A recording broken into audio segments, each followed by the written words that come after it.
ഹയാൾ സീരിയലിൻ്റെ ഇന്നത്തെ റിവ്യൂയിലേക്ക് എല്ലാവർക്കും സ്വാഗതം. അപ്പോൾ ഞാൻ പറയാൻ പോകുന്നത് സ്നേഹപൂർവ്വം ശ്യാമ എന്ന സീരിയലിൻ്റെ റിവ്യൂയാണ്. അങ്ങനെ നമ്മുടെ വരുണും രാധികയും വീട്ടിലേക്ക് ആ ഡിവോഴ്സൊക്കെ കഴിഞ്ഞ് തിരിച്ചെത്തിയിരിക്കുകയാണ്. പക്ഷേ അവർ വീട്ടുകാരോട് ആരോടും ഒന്നും പറഞ്ഞിട്ടില്ല. അപ്പോൾ അച്ഛനിങ്ങനെ ഭയങ്കരമായിട്ട് സങ്കടപ്പെട്ട് വരുണിനെ കെട്ടിപ്പിടിച്ച് ഇങ്ങനെ പറയുന്നൊക്കെ ഉണ്ട്. അച്ഛനൊന്നും ചെയ്യാൻ കഴിഞ്ഞില്ല എന്നൊക്കെ ഇങ്ങനെ പറയുന്നുണ്ട്.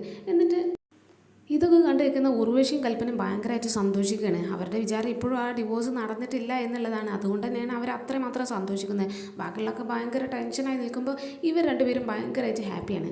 അപ്പോൾ ഈ ഉർവശി ഈ അച്ഛനോട് പറയുന്നുണ്ട്, അല്ലെങ്കിൽ ഏട്ടൻ്റെ അടുത്തും തെറ്റുണ്ട്, ഒന്നും നോക്കാതെ 25 കോടി അങ്ങ് തരാം എന്നങ്ങ് സമ്മതിച്ചാൽ എന്തിനാ, അത് കഴിയില്ലേ എന്നൊക്കെ നോക്കിയിട്ട് സമ്മതിച്ചാൽ പോരായിരുന്നോ എന്നൊക്കെ ഇങ്ങനെ ഈ ഉർവശിയും അങ്ങ് പറയാണ്. അപ്പോൾ അവളെ കൂടെ തന്നെ കൽപ്പനയും പറയുന്നുണ്ട്, എന്തായാലും ഇനി ആ സുകുമാരി മുത്തശ്ശിയും പ്രിയങ്കയും വെറുതെ തോന്നുന്നില്ല.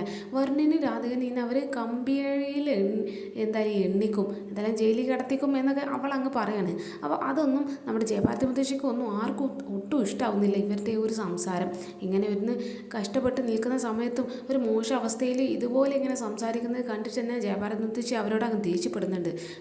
ചങ്ക് പൊട്ടി അങ്ങ് മരിക്കാൻ കിടക്കുകയാണെങ്കിൽ അത് കഴുകന്മാരെ പോലെ അങ്ങനെ പറന്ന് നടക്കുക രണ്ടുപേരും, അതും കൊത്തി തിന്നാൻ എന്നൊക്കെ ഇങ്ങനെ പറഞ്ഞിട്ട് ജയഭാരതി മുത്തശ്ശി അവർ രണ്ടുപേരും നന്നായിട്ട് ചീത്ത പറയുന്നുണ്ട്.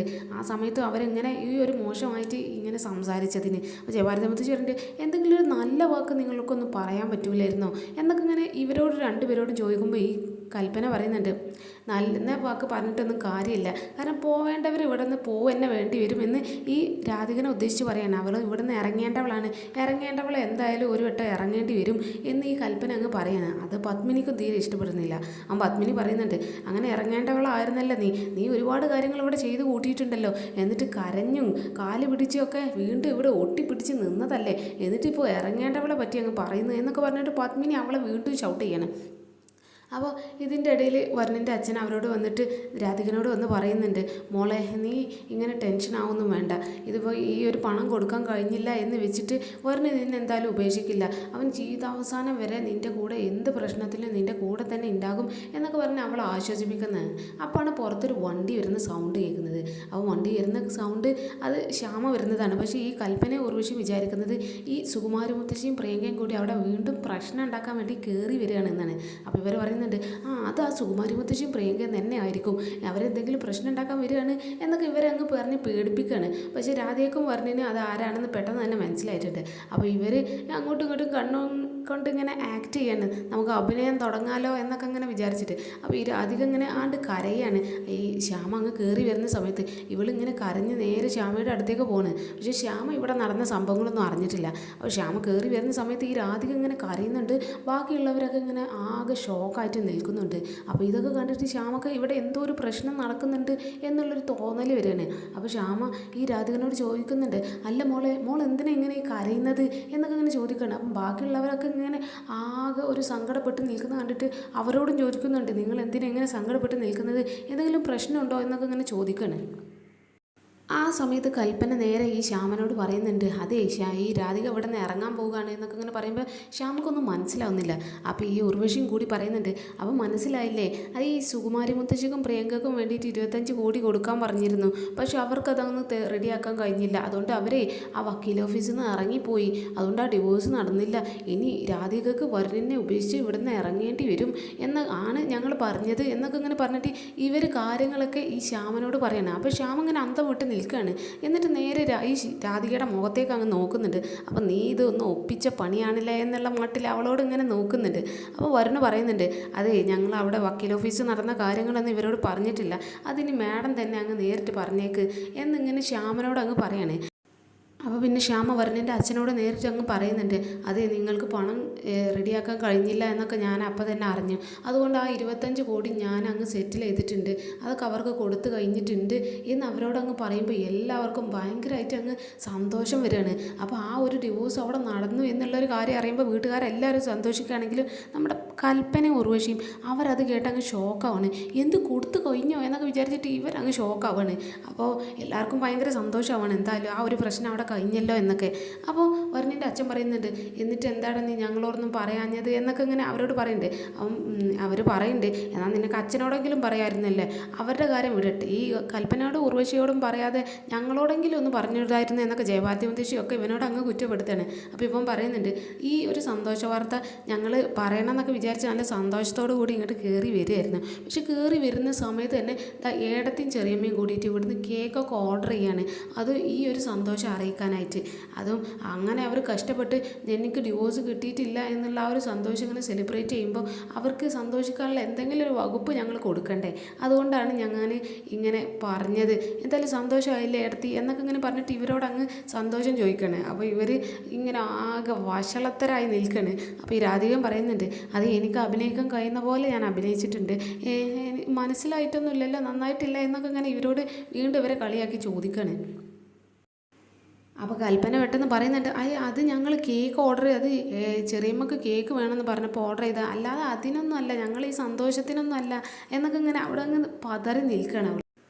എന്തായാലും വരുണിൻ്റെ അച്ഛന് ഈ ശ്യാമനോട് നന്ദി പറയാണ്. അങ്ങനെ കുടുങ്ങി കിടക്കുന്ന സമയത്ത് ഞങ്ങൾ അത്രയും വലിയൊരു എമൗണ്ടൊക്കെ തന്ന് സഹായിച്ചതിന് അതൊരു ദൈവദൂതനെ പോലെയാണ് ഞങ്ങൾ നിങ്ങളിപ്പോൾ കാണുന്നത് എന്നൊക്കെ ഇങ്ങനെ ഈ ശ്യാമനോട് അങ്ങ് നന്ദി പറയുന്ന സമയത്ത് ശ്യാമ പറയുന്നുണ്ട്, എനിക്കുള്ള സ്വത്തുക്കൾ മുഴുവൻ എന്ന് പറയുന്നത് എൻ്റെ മകൾക്കുള്ളതാണ്. എൻ്റെ മകളുടെ ഭർത്താവിൻ്റെ പേരിൽ എഴുതി വെക്കാൻ നിൽക്കുകയാണ് ഞാൻ എൻ്റെ എല്ലാ സർവ്വ സ്വത്തുക്കളും. അപ്പോൾ ആ സ്വത്തിൽ നിന്നാണ് ഞാൻ ആ 25 കോടി കൊടുത്തത്. അതിനർത്ഥം അവർക്ക് ഉപയോഗിക്കേണ്ട പണം തന്നെയാണ് അവരുടെ സ്വത്തുക്കൾ. അതിനർത്ഥം അവരുടെ പണമാണ്, അവരുടെ ആവശ്യത്തിന് ഉപയോഗിച്ചു എന്നല്ലേ ഉള്ളൂ, അതിൽ ഞാൻ അത്ര വലിയ ഒന്നും ചെയ്തിട്ടില്ല എന്നുള്ള ശ്യാമ ആ ഒരു രീതിയിൽ ഇവരോട് അങ്ങ് പറയണം. അപ്പോൾ ഇവരുടെ ഈ ഒരു സംസാരമൊക്കെ കേട്ടിട്ട് ബാക്കി എല്ലാവർക്കും ഭയങ്കരമായിട്ട് സന്തോഷമാണ്. അങ്ങനെ ഇങ്ങനെ സന്തോഷിച്ച് നിൽക്കുന്ന സമയത്ത് കൽപ്പന ഉർവശിയും കൂടിയിട്ട് മെല്ലെ അവിടെ നിന്ന് അങ്ങ് എസ്കേപ്പ് ആവാണ്. കാരണം ഇവരെ ഭയങ്കര സന്തോഷിച്ച് നിൽക്കുകയാണെങ്കിൽ ഇനി ഇവിടെ നിന്നിട്ട് വലിയ കാര്യമില്ല എന്നുള്ള മട്ടിൽ അവരവിടെ നിന്ന് മെല്ലെ സ്കൂട്ടാകാൻ വേണ്ടി നിൽക്കുന്ന സമയത്ത് വരൻ അവരെ അങ്ങ് വിളിക്കുകയാണ്.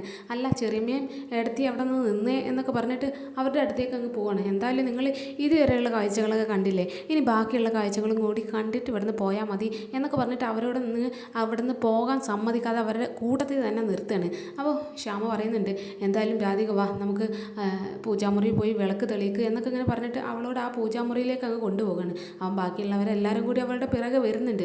അപ്പോൾ ഇവൾ നേരെ പൂജാമുറി കയറിയിട്ട് വിളക്കൊക്കെ തെളിച്ച് ഇങ്ങനെ പ്രാർത്ഥിക്കുകയാണ്. അപ്പോൾ ഈ ശ്യാമ പറയുന്നുണ്ട്, എന്തായാലും ഈ വരുണും കൂടി ഇവളുടെ അടുത്തേക്കൊന്ന് നീങ്ങി നിൽക്കുക എന്നൊക്കെ പറഞ്ഞിട്ട് അവർ രണ്ടുപേരും ഒരുമിച്ച് അങ്ങ് നിർത്തുകയാണ്. എന്നിട്ട് അവരോട് പറയുന്നുണ്ട്, നിങ്ങളുടെ ജീവിതത്തിൽ ഇതുവരെയുള്ള ആ ഒരു കാർമേഘങ്ങളും പ്രശ്നങ്ങളൊക്കെ ഇപ്പോൾ അങ്ങ് മാഞ്ഞു പോയിരിക്കുകയാണ്. ഇനി നിങ്ങളുടെ ജീവിതം ഒരു സന്തോഷത്തോടു കൂടി ജീവിക്കാൻ ഇന്ന് മുതലാണ് നിങ്ങൾ ജീവിതം തുടങ്ങേണ്ടത്.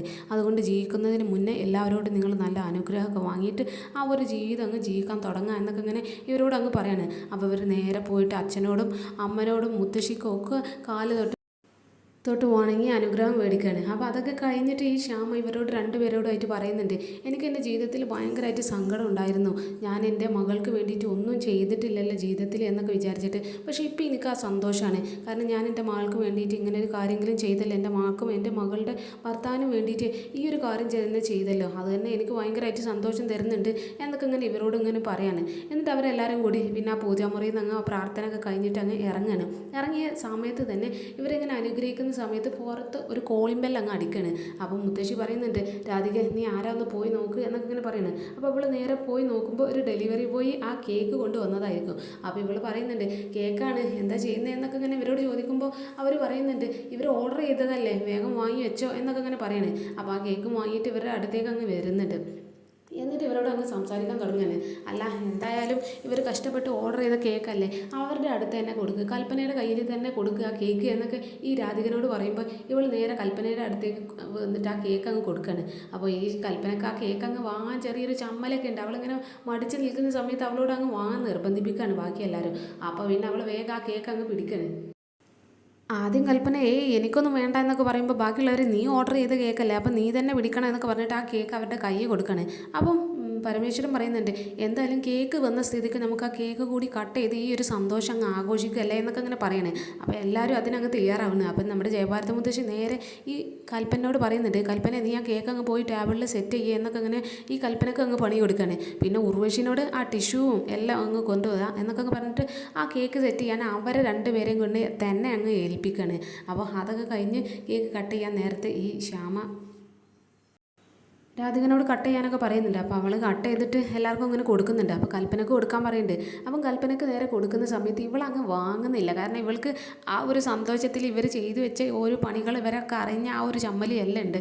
അപ്പോൾ ഇവൾക്ക് ആ ഒരു കേക്ക് വാങ്ങി അങ്ങ് കഴിക്കാൻ ഭയങ്കര മടിയൊക്കെ തോന്നുന്നുണ്ട്.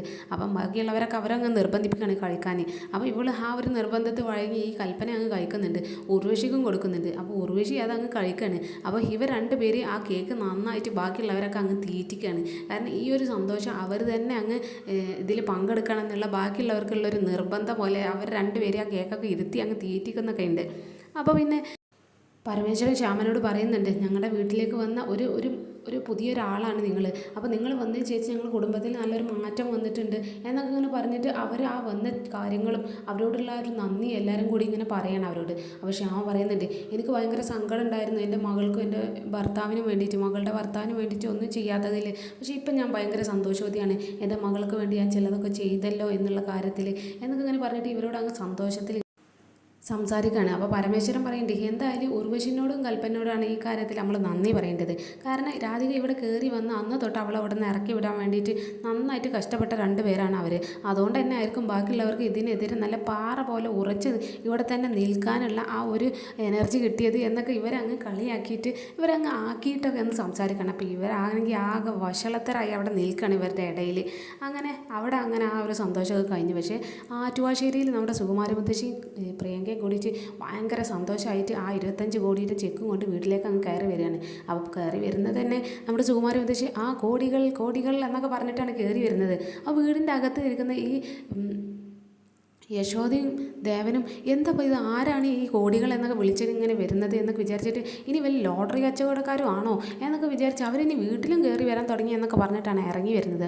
അപ്പം ഇറങ്ങി വന്ന് നേരെ മുന്നിൽ കാണുന്നത് തന്നെ സുകുമാരി മുത്തശ്ശിനെയും പ്രിയങ്കനെയാണ്. അപ്പോൾ അവർ ചോദിക്കുന്നുണ്ട്, അല്ല രണ്ടുപേരും ജയിലിൽ നിന്നൊക്കെ ഇറങ്ങി എന്നൊക്കെ ഇങ്ങനെ ചോദിക്കുകയാണ്.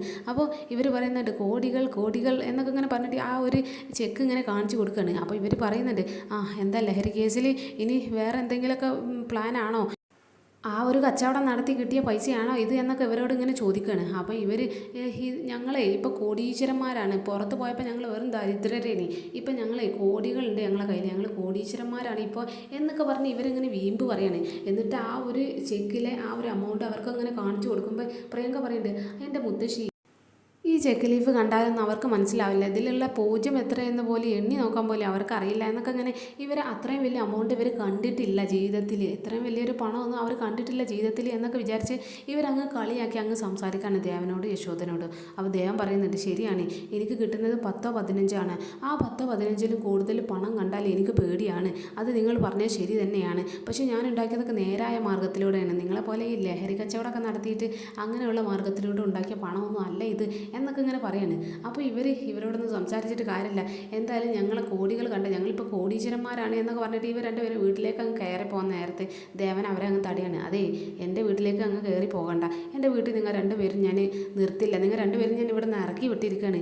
എന്തായാലും മുത്തശ്ശിയുടെ കാര്യങ്ങളൊക്കെ ഈ കൊച്ചുമോളും കൂടി പഠിപ്പിച്ചിട്ടുണ്ടല്ലോ, നല്ല സ്വഭാവം എന്നൊക്കെ പറഞ്ഞിട്ട് ഈ ദേവനും മുത്തശ്ശീനെ ആ സമയത്തും ഈ പ്രിയങ്കനെ ഇങ്ങനെ ആക്കിയതിൻ്റെ ആ ഒരു വഴക്കും കൂടി കൂട്ടത്തിൽ അങ്ങ് പറയുന്നൊക്കെ ഉണ്ട്. പക്ഷേ ഇവർ പറയുന്നുണ്ട്, ഞങ്ങൾ ഇവിടെ തന്നെ താമസിക്കും, അത് നിനക്ക് കാണണം എന്നൊക്കെ പറഞ്ഞിട്ട് അവർ അവിടെ തന്നെ നിൽക്കുകയാണ്. പക്ഷേ ദേവനാണെങ്കിൽ അവരെ കയറ്റില്ല എന്നൊക്കെ പറയുന്നുണ്ട്.